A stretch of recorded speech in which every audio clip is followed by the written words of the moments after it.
Bismillahirrahmanirrahim.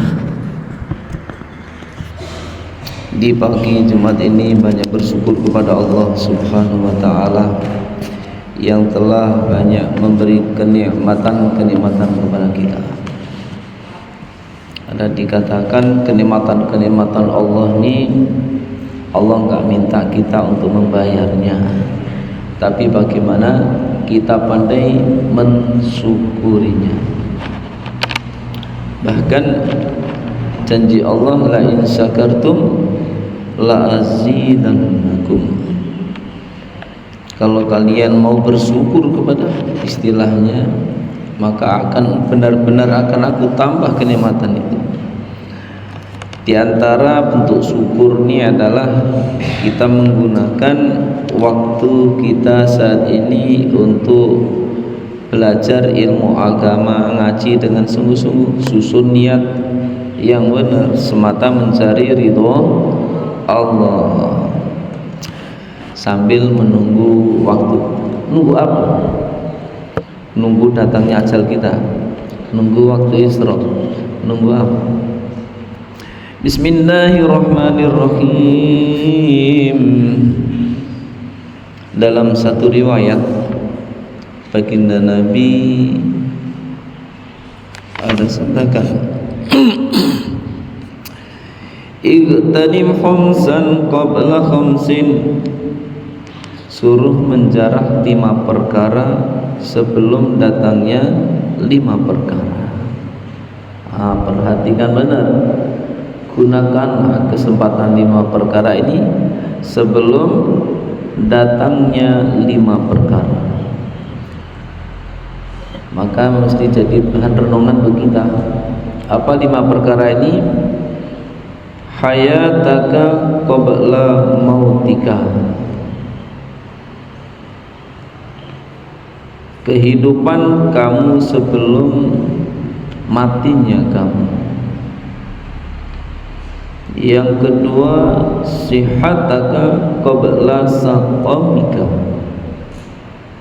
kesehatan kamu sebelum sakitnya kamu. Yang ketiga, faragaka qabla suhlika, masa leluasannya kamu sebelum kesibukan kamu. Yang keempat, sababaka qabla haramika, masa mudanya kamu sebelum pikunnya kamu. Yang kelima atau yang terakhir dari 5 perkara ini, ginaka qabla faqrika, kekayaan kamu sebelum kefakiran kamu. Alhamdulillah, anak-anak yang dirahmati Allah Subhanahu wa taala, maka kita kupas, kita kaji dari awal coba.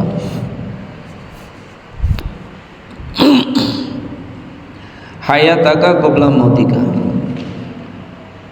bagaimana kita bisa menggunakan masa kehidupan kita sebelum datangnya kematian kita. Maut itu adalah hal yang pasti akan datang kepada kita. Percaya enggak? Mautnya akan datang kepada kita. Percaya, jangankan kita, orang yang ada keimanan, orang kafir pun percaya kalau maut pasti akan menjemputnya. Sebagai manusia, apakah maut datang selesai masalah? Bukan. Bahkan agama-agama yang lain pun masih ada yang percaya ada kehidupan setelah kematian itu. Maka Allah Subhanahu wa taala sudah tetapkan menjadi sunatullah, manusia ini hidupnya berpindah-pindah. Dahulu manusia di mana? Awal mula di alam ruh. Di alam ruh manusia ini sempat Allah Subhanahu wa taala lontarkan pertanyaan, istilahnya, wahai ruh, alastu bi rabbikum, bukankah aku nih Tuhan kalian? Apa jawabnya ruh? Apa jawabnya ruh? Bala syahidna. Iya. Rubada menjawab, bala sahidna. Benar ya Allah, kami menyaksikan Engkau adalah Tuhan kami. Ulama katakan jangankan rohnya kita, rohnya Fir'aun, rohnya Namrud, rohnya Abu Jahal, betul. Maka sedikit demi sedikit berangsur-angsur munajaman, berangsur-angsur manusia dari alam ruh dipindah ke alam rahim. Di alam rahim berapa? Standarnya manusia paling 9 bulan 10 hari. Walaupun ada wakilah ada yang mengatakan ada yang sampai 3 tahun. Nah ini Masya Allah nih, ujian kali ibunya mungkin ya. 3 tahun ngandung, sana sini bawa kandungan. Di alam rahim atau di alam kandungan ini ulama katakan dalam rangka proses menyempurnakan jasmani kita. Maka kita hampir semua punya hidung yang menghadap ke bawah, punya mata berpasangan, telinga berpasangan, tangan berpasangan, kaki berpasangan. Jasmaniah kita ini telah dulu dibentuk waktu ada dalam alam kandungan. Fi dzulumatin thalas, ada dalam 3 kegelapan. Allah bentuk diri kita, masalah dengan nyarisnya. Allah produk kita di alam kandungan ini dari orang yang berdekatan aja nggak dengar, jangankan orang dekatan. Ibunya kita pun kadang nggak dengar, ibu-ibu kita kadang nggak dengar waktu kita entah lagi dibentuk apanya, dibikin apanya. Dengar nggak kira-kira? Begitu maha kuasanya Allah Subhanahu Wa Taala. Di alam kandungan inilah sehingga berjalannya waktu 40 hari. Maka pas setelah muncul di hari-hari berikutnya Allah tiupkan roh sehingga ditetapkan sehubungan masalah ajalnya sudah ditetapkan, sehubungan rizkinya ditetapkan, sehubungan apa? Saqiyun atau sa'idun juga ada ditetapkan di situ. Oh, Masya Allah. Kita masalah ajal yakin kan? Seharusnya bicara masalah rezeki yakin juga seperti itu. Tapi kadang sebagai manusiawi berpikirnya terlalu melambung-lambung sehingga kadang keyakinan terhadap rezeki ini seolah-olah nggak kerja nggak punya uang, nggak akan makan. Padahal Allah SWT Maha Kuasa atas segala-galanya. Siapa yang kuasa? Siapa? Allah SWT, la ilaha illallah. Nah, dari alam kandungan dikeluarkan ke alam dunia. Sekarang kita ini yang sedang singgah di alam dunia, sedang dikasih kesempatan hayat. Maka yang pertama dari 5 perkara tadi, sebelum datangnya 5 perkara, mesti kita perhatikan, mesti kita gunakan, mesti kita tasarufkan kehidupan kita sebelum munculnya kematian kita. Amal-amal kita termasuk merengeknya, bertaubatnya kita, yakin keimanannya kita, ini akan bernilai manakala maut belum menjemput. Kalau maut sudah menjemput, kita ngerengek-ngerengek kepada Allah SWT, mau istighfar sampai apa? Bibirnya sampai tumbli atau apa? Kita yakin kali bahwasanya Allah adalah satu-satunya yang memberi rezeki kita. Udah tutup pintu tobatnya. Maka gunakanlah kesempatan hidup ini sebelum datangnya kematian kita. Dan bicara kematian ini pantas aja semuanya. Yang belum nikah mati pun pantas nggak? Pantas. Yang kecil mati pun pantas. Yang baru lahir mati pantas, bahkan kadang ada yang prematur, ada yang dari kandungan sudah mati. Itulah manusia, ajal karena sudah ditetapkan. Yang tua mati jauh lebih pantas. Secara rumusnya sudah tua ujungnya mati. Tapi matinya manusia Di situ adalah awal membuka kehidupan yang sebenarnya. Termasukkah golongan yang paling senang atau akan termasuk golongan yang paling susah nanti di situ? Itulah manusia. Maka bagaimana setiap diri kita pikirkan, renungkan, oh kita ini lagi berada di jenjang kehidupan, sedang ada di panggung dunia seperti ini. Maka bagaimana waktu kita ini kita gunakan sebaik mungkin. Orang bilang time is money. Iya, waktu adalah uang. Maka kalau sampai ditanya, ibu-ibu kalian juga misalnya ditanya-tanya, oh uang sama siapa? Sama kawan penting apa? Uang balik. Uang sama benda-benda, kadang uang lagi. Memang sekarang banyak, secara umumnya orang mabuk duit. Yang penting uang, seolah-olah ada dalam cita kita. Ada uang selesai masalah, ada uang akan tertunaikan hajat-hajat kita. Padahal bukan cuma ada, yang makin banyak uang makin banyak masalah. Ada nggak seperti itu? Hakikatnya masalah datang dari Allah. Yang bisa menyelesaikan siapa? Allah SWT. Karena kita masih ada di dunia, sehingga pandangannya uang. Padahal kalau Allah mau selesaikan masalah tanpa uang pun bisa nggak? Oh, kalian sakit mau berobat, kalau berobat mesti pakai uang. Oh, seolah-olah sehingga kembali lagi mentuhankan uang lagi, seolah-olah harus ada. Tapi Allah kehendak ternyata ada orang yang menjembatani, atau dengan sayangnya ngasih uang. Bisa nggak? Bisa. Bahkan Allah kalau kehendak tanpa berobat tahu-tahu sembuh. Bisa nggak? Bisa. La ilaha illallah. Di suatu saat kita bawa uang rupiah katakanlah, kalau kita ke Hindustan sana, masya Allah uang kita nggak gitu laku.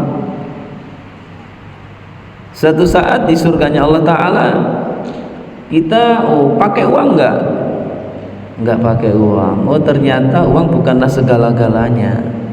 Tapi kadang kesilauan mata kita sehingga seolah-olah segala-galanya adalah uang. Oh, memang seperti itu rumus dalam kehidupan. Maka ketika melirik orang yang sedikit uang, jangan langsung memvonis kasihan itu orang nggak punya uang sama sekali. Di sisi lain, nggak banyak uang tapi bisa makin dekat taqarrub benar kepada Allah Ta'ala, itu sisi lain lebih baik daripada orang yang bermiliar-miliar, bertriliun-triliun, tapi dengan banyaknya uang malah terfasilitasi untuk memaksimalkan maksiatnya, malah makin jauh dari Allah Subhanahu wa Ta'ala. Maka bagaimana kehidupan yang sementara ini, kehidupan kita ini sementara atau lama? Nampaknya lama ya? Lama enggak? Di pesantren aja kalian lama enggak? Rasanya lama, padahal diperbandingkan dengan alam-alam yang akan mendatang tak berbanding.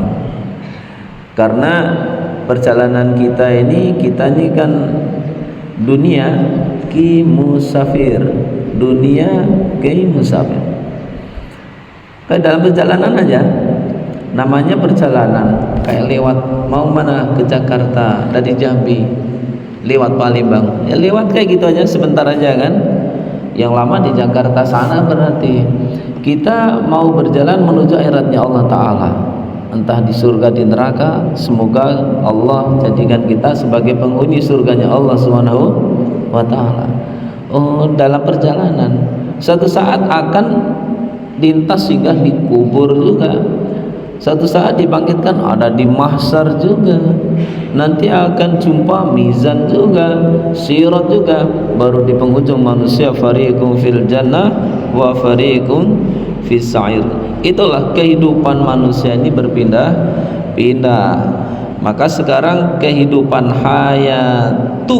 hayataka qabla mautika, artinya kehidupan kamu atau kehidupan kita di dunia ini sebelum datangnya maut, bagaimana kita manfaatkan. Jangan yang tertanam time is money, tapi time is ibadah. Bisa enggak? Waktu adalah ibadah. Coba sama-sama. Time is ibadah, waktu adalah ibadah. Jadi ibadah ini umum. Kayak kalian sedang belajar seperti ini, bagian dari ibadah. Belajar nahwu, shoroh, fikih, hadis, tafsir, bagian dari ibadah. Bahkan termasuk ibadah yang tinggi juga, menggali ilmu-ilmu agama. Kok dibilang tinggi? Siapa bilang nggak tinggi? Kalau pagi-pagi belajar satu ayat, nilainya lebih baik daripada yang kalian hafal. Lebih baik daripada satu ayat Al-Quran. Lebih baik daripada hafal 100 rakaat. Berarti siapa di sini yang pernah sholat 100 rakaat? Tapi begitu maha kasih sayangnya Allah Ta'ala kepada umat baginda Nabi kayak kita ini, belajar satu ayat aja Allah Subhanahu Wa Ta'ala anugerahkan lebih baik daripada sholat sunnah 100 rakaat. Apalagi datang mempelajari satu bab ilmu agama, nilainya lebih baik daripada 1000 rakaat. Masya Allah. Percaya nggak kira-kira? Percaya. Siapa yang bilang? Baginda Nabi Sallallahu Alaihi Wasallam, yang beliau nyampaikannya nggak sekedar nafsu hawa nafsu, bukan, tapi yang dilantunkan ini adalah wahyu dari Allah Subhanahu wa Ta'ala. Yang kedua, suruh igtanim, berarti sihataka qabla saqamika, sihat kamu sebelum sakitnya kamu. Setiap kita pernah merasakan sakit. Iya. Sakit itu apa yang paling enak? Sakit apa? Sakit tak berdarah. Sakit tak berdarah karena malah lebih sakit daripada sakit yang berdarah-darah. Iya. Ada sakit tak berdarah. Jangan ingat wali aja. Apa? Manusia hampir semua penyakit ini adalah pokoknya nggak ada yang enak. Sakit mata, pernah sakit mata sampai lengket nggak bisa buka, itu enak nggak? Masalah ketika sakit mata seolah-olah sakit yang paling berat, sakit mata buat sujud kayak mau jatuh. Pernah? Ada yang pernah juga ya. Sakit gigi, enak nggak sakit gigi? Orang bilang katanya lebih baik sakit gigi daripada sakit hati. Siapa bilang? Kalau lagi pas kumat giginya, nggak ada yang nandingi sakitnya gigi. Sampai kadang kalau nengok tembok atau pagar saya mau dibijikan juga. Ustaz, waktu pas direwet dinginnya menggigil, giginya kumat lagi. Terasa bukan cuma kepala sampai punggung, sampai terasa nyut itu. Ngomong kayak ingatnya malaikat maut sudah di atas. Enak nggak? Nggak enak. Kalau sakit gigi, kalau pita suara tenggorokan, enak nggak? Kayak perang antara maut dengan itu. Nafas masuk. Ustaz pernah sakit hampir setengah tahun kena pita suara, nggak bisa bersuara. Nggak bisa keras-keras. Tapi alhamdulillah kasih sayang Allah, sekarang bisa bersuara, bisa menyampaikan iktanim khomsan qabla khamsin di depan kalian juga kan. Siapa yang ngasih semua itu?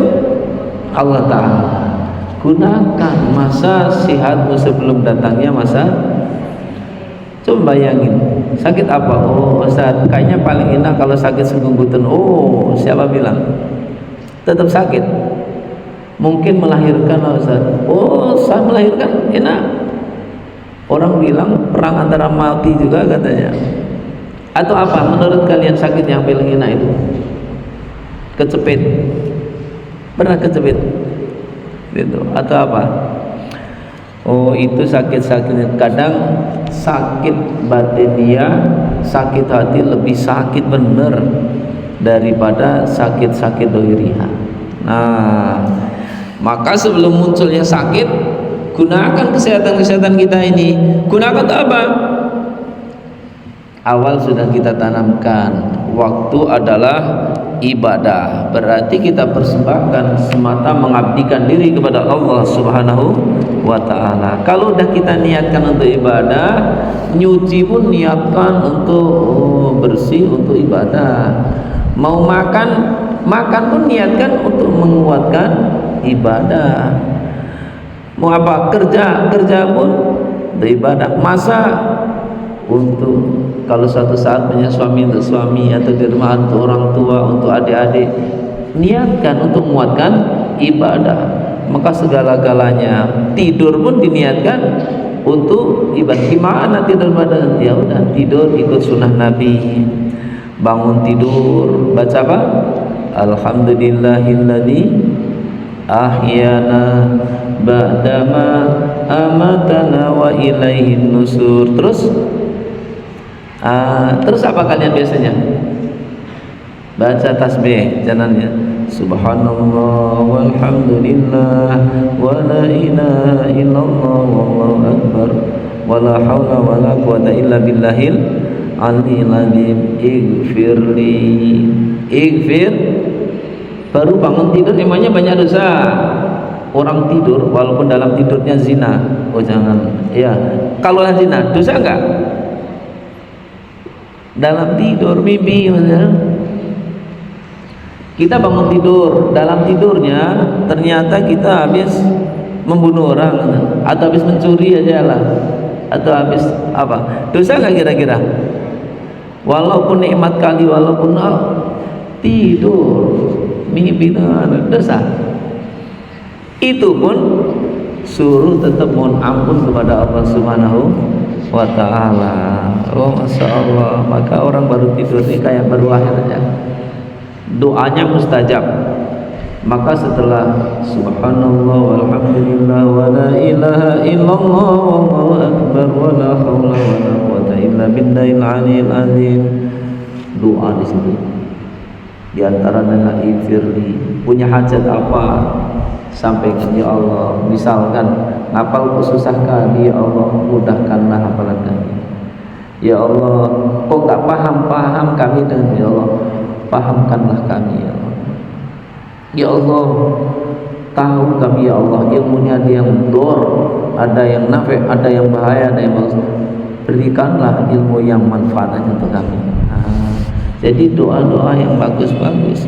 Di antaranya, ya Allah, sehatkanlah kami ya Allah untuk semata menyempurnakan pengabdian diri kami, yakni ibadah kami kepada Engkau.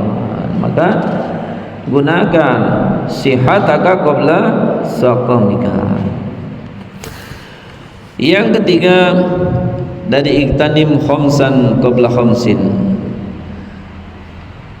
Faragaka qabla sugdika.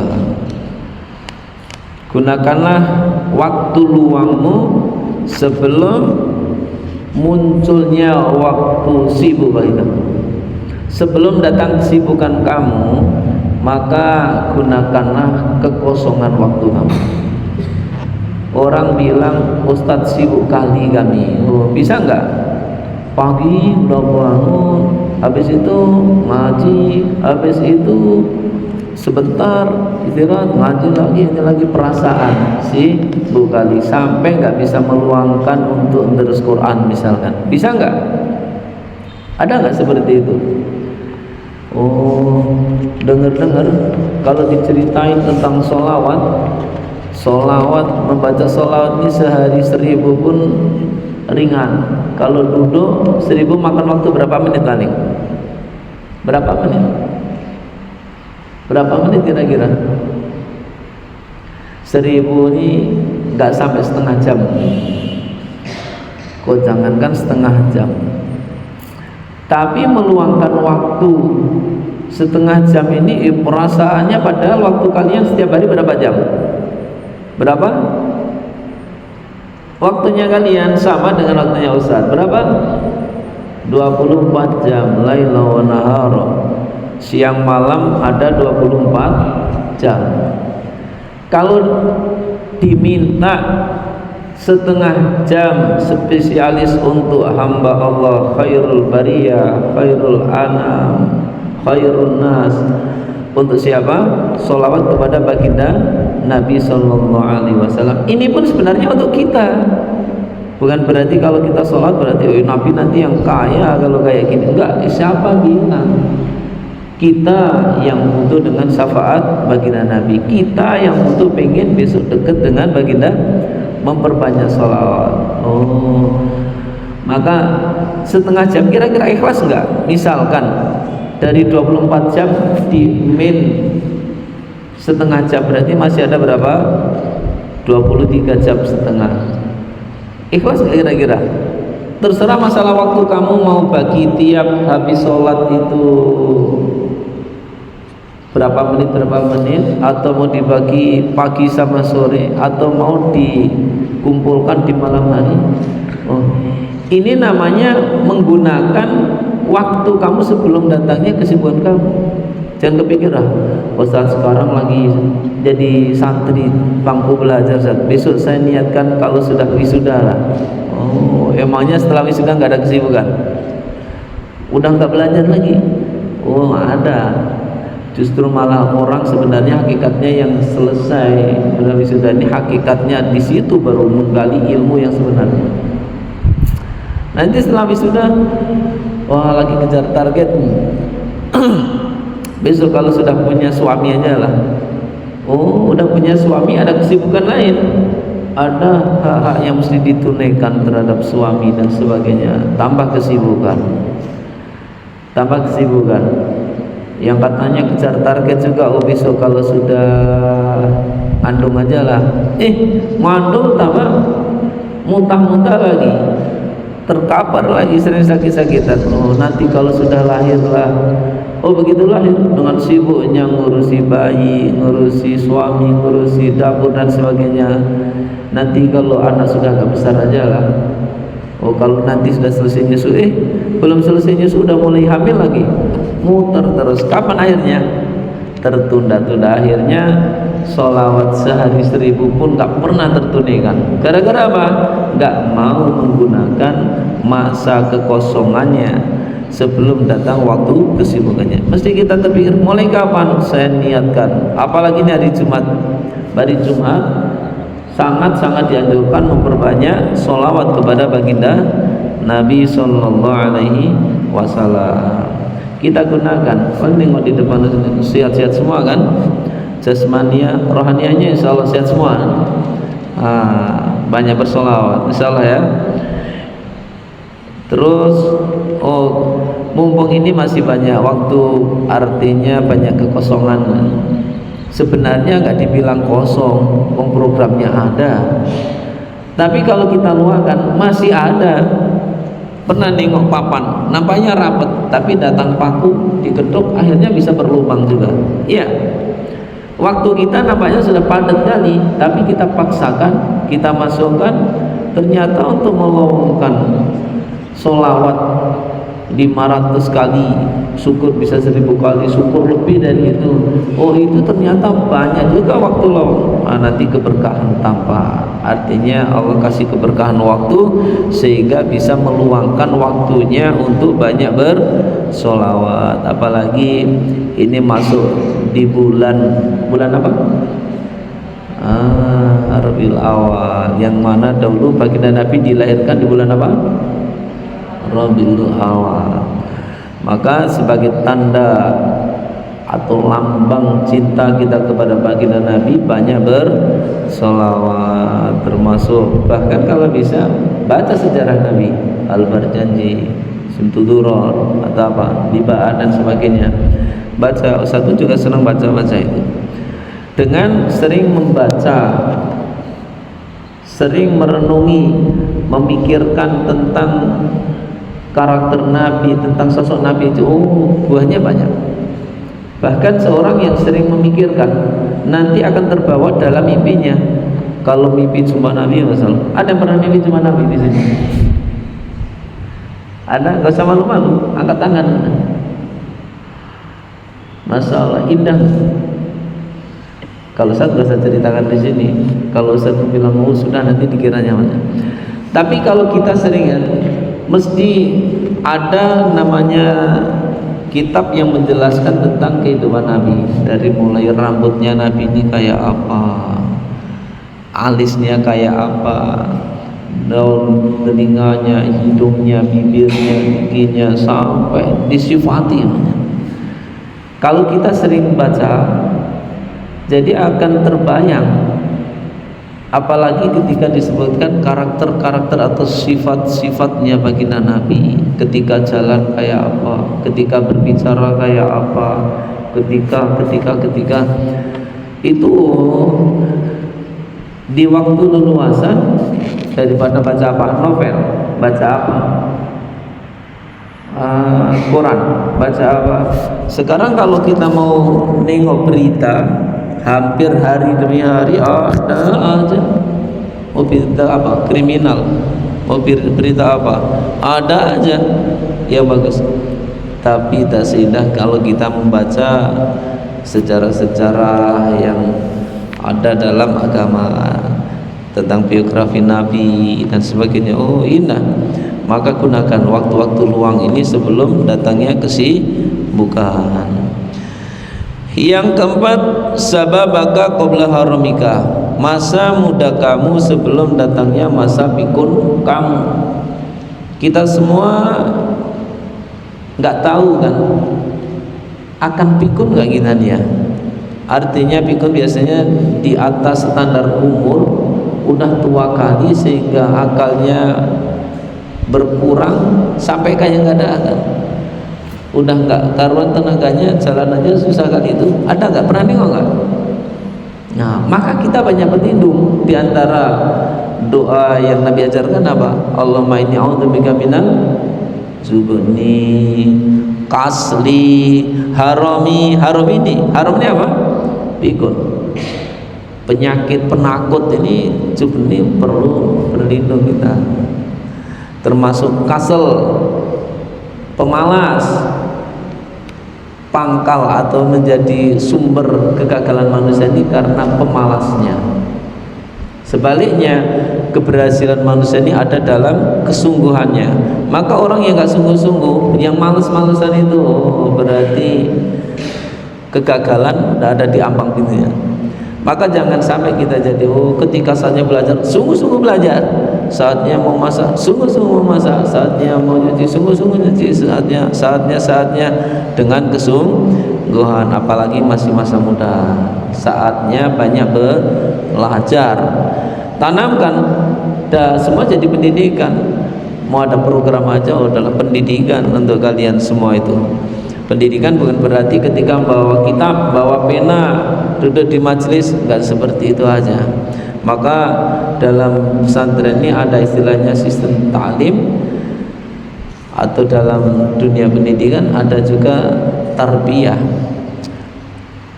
Kalau ta'lim dalam bahasa belajar mengajar, ya duduk dalam majelis itulah yang paling tepat. Kalau tarbiyah, pendidikan, kalau perlu dalam semua 24 jam kehidupan sehari-hari kita ini ada dalam pendidikan yang benar. Maka waktu muda sebelum pikunnya engkau, jadi kita gunakan. Mumpung ini masih muda semua, nikah aja belum, berarti masih muda. Standar muda sampai kapan? Standar muda sampai kapan? Kalau kalian tengok Ustaz muda atau tua? Nggak berani jawab aja. Di depan kalian ini orang tua atau muda? Apa? Tua atau muda? Tua. Ustaz dari tua. Ya, tampaknya dari apanya? Dari ada yang mengatakan standar tua ini sampai kapan? Sebagian ulama mengatakan tua ini sampai kapan? Sampai umur 40 tahun. Jadi kan ada riwayat kalau nengok seorang pemuda yang pergi mondar-mandir ke masjid, saksikanlah bahwa dia adalah orang yang beriman. Pemuda umumnya kemana-mana yang menjadi penghuni masjid ini orang tua-tua atau anak-anak kecil yang malah main. Yang muda kemana ini? Anak-anak SMP kemana nih? SMA kemana nih? Yang kuliah pada sibuk semua. Oh, Masya Allah. Saya rasa hampir kemana-mana. Makanya ada pemuda kok terpaut hatinya dengan masjid, saksikanlah dia adalah orang yang beriman. Nah, maka kalau cari calon itu gimana? Calon itu yang kira-kira rajin ke masjid. Jangan calon kok yang anti masjid, datang ke masjid aja nggak pernah. Apalagi kalau subuh ini paling utamanya sholat maktubah ini hari jamaah subuh hari Jumat. Nah, ini malah udah isrok, matahari nongol aja masih tidur misalkan. Oh, ada yang seperti itu kira-kira? Ada nggak kira-kira pemuda sekarang yang tidurnya keterlaluan sampai nongol matahari masih tidur? Naudzubillah min. Semoga Allah jauhkan kalian dari suami-suami yang penggemar tidur kayak gitu. Jadi Masya Allah. Terus jadinya yang apa?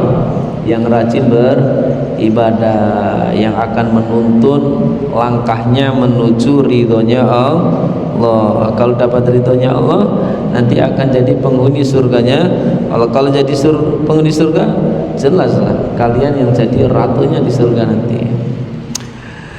Yang kelima, ginaka qabla faqrika. Gunakanlah kekayaan kamu sebelum datangnya kefakiran kamu. Kaya-kaya nggak tuan? Yang kaya gunakan sebelum datangnya kefakiran. Karena dunia ini ulama katakan ibarat rodanya berputar. Kita nggak tahu yang sekarang kaya raya, nggak tahu juga kan, nggak ada jaminan sampai akhir hayat mesti kaya terus. Kalau Allah kehendaki, nggak perlu waktu berminggu-minggu atau berhari-hari, bahkan berjam-jam. Sekejap kayak di blender dunia ini muter terus dibalik. Ada nggak kejadian fenomena alam, bencana kayak di blender bener begitu,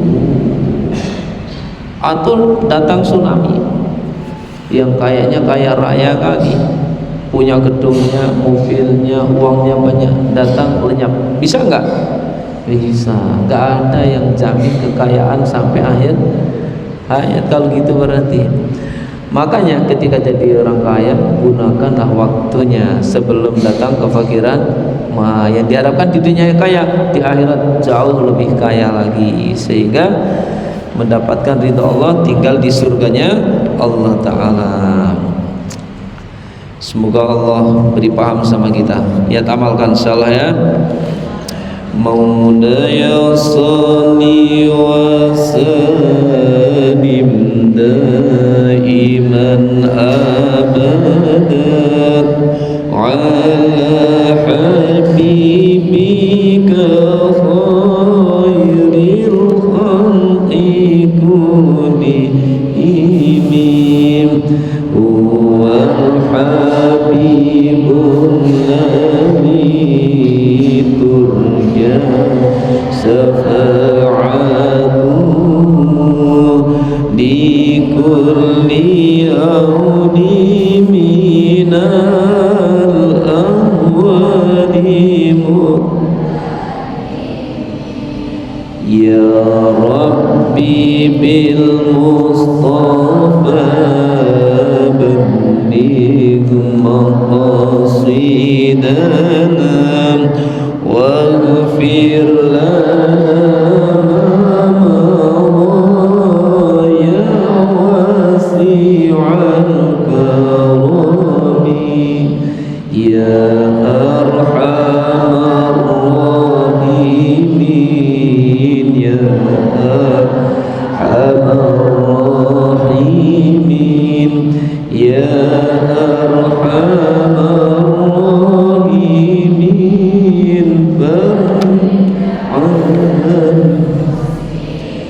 Al-Fatihah.